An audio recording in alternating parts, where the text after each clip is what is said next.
sorry, you turn your mic on, please. That's correct, Mr. Chairman. And did you talk about SEER during those discussions? My recollection, Mr. Chairman, is that at some point in the spring, late spring, early summer, I had some discussions with Jim Haynes about where expertise might lie within the Department of Defense on interrogation.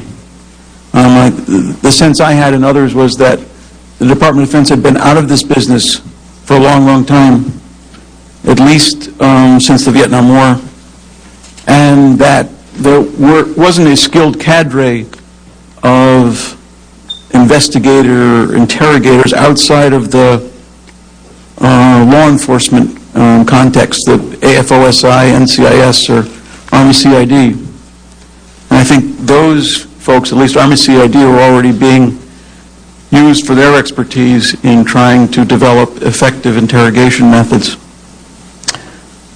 I don't know whether Mr. Haynes suggested trying to contact the SEER or JPRA folks, or whether and I was aware of JPRA through some of my other work, said, well, maybe the folks at JPRA have some information.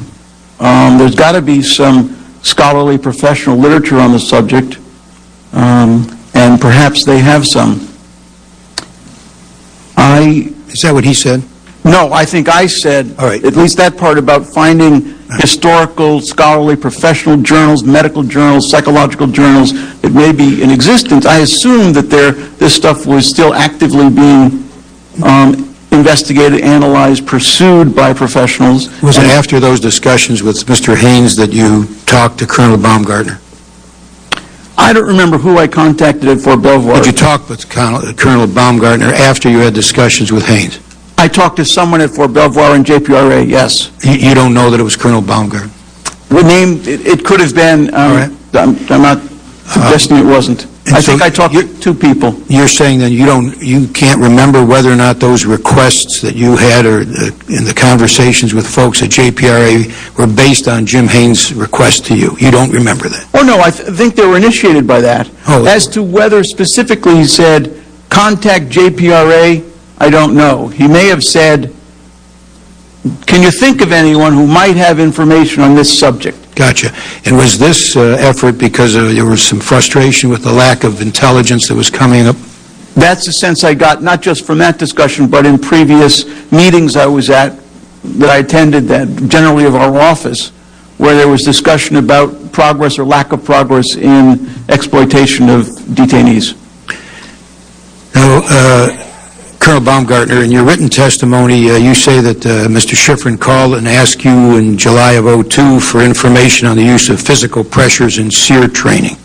Is that correct? Your written testimony says that? Yes, sir. And in response, you sent to Mr. Schifrin a list of physical pressures, including stress positions, walling, degradation, sensory deprivation, and waterboarding. You also sent him a memo from Dr. Ogrisseg about the psychological effects of that training. Is that correct? Yes, sir. Now, if you look at tab 2, was that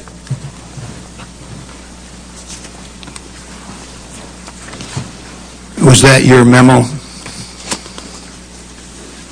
that you sent to the General Counsel's office? Yes, sir. And was attached to that memo some attachments, the ones that appear at tabs 3 and 4?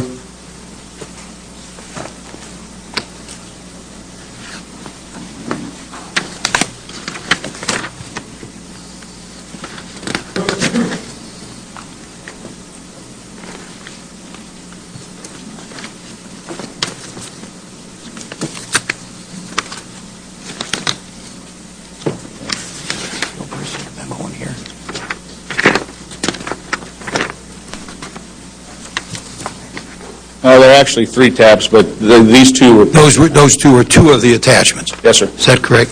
And the first attachment in number 3, number 4 was the Ogrisseg memo that you had obtained from Dr. Ogrisseg. Is that correct? Yes, sir. Number 4 was from Dr. All right.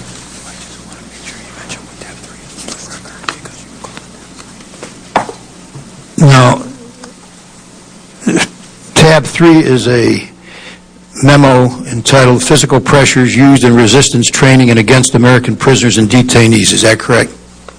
That's tab 3? Yeah, it's a talking paper. But is that the title of it? Yes, sir. All right. Now, in your prepared testimony,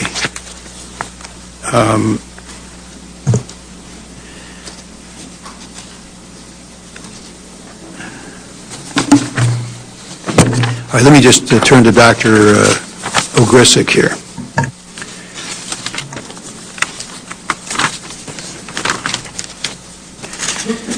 In your prepared testimony, Dr. Ogrisseg, this is what you said, that with regards to that July 2002 communication with Colonel Baumgartner, who was then Chief of Staff for JPRA, it was your recollection that Colonel Baumgartner called you directly, probably on the same day that you generated that July 24, 2002 memorandum.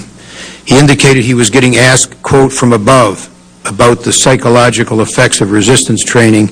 You didn't know who was asking Lieutenant Colonel Baumgartner from above and did not ask him to clarify who was asking.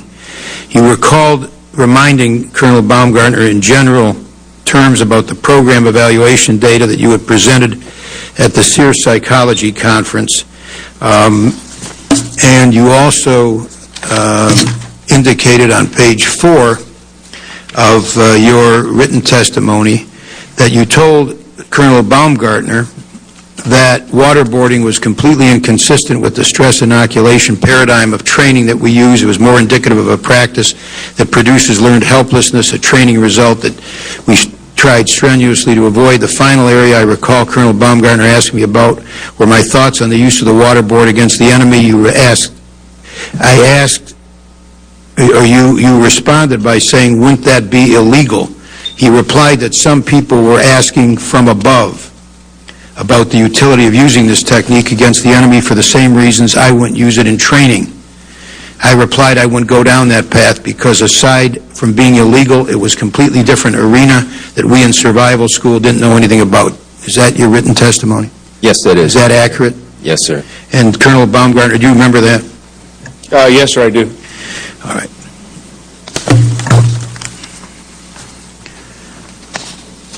Now, if you look at tab 4, Dr. Ogrisseg, you agree that is your memo? Yes, Mr. Chairman, that is my memo. Right. Now, as I understand it, the purpose of SEER training is stress inoculation, or to build up immunities of American military personnel so that if they should be captured and subject to illegal and abusive treatment, they'd be better prepared to resist. And during that training, that SEER training, there are numerous safety measures in place to reduce the likelihood that our people will be injured. Is that correct? Yes, sir. Are the physical and psychological pressures which are designed for use in SEER school for training students intended to be used against detainees to obtain intelligence? No, Mr. Chairman. And why not? Those techniques are derived from what has historically happened to our personnel who have been detained by the enemy.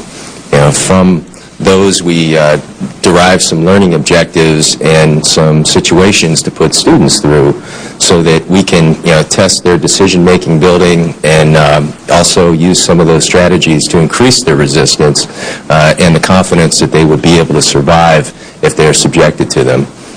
It's not the same at all as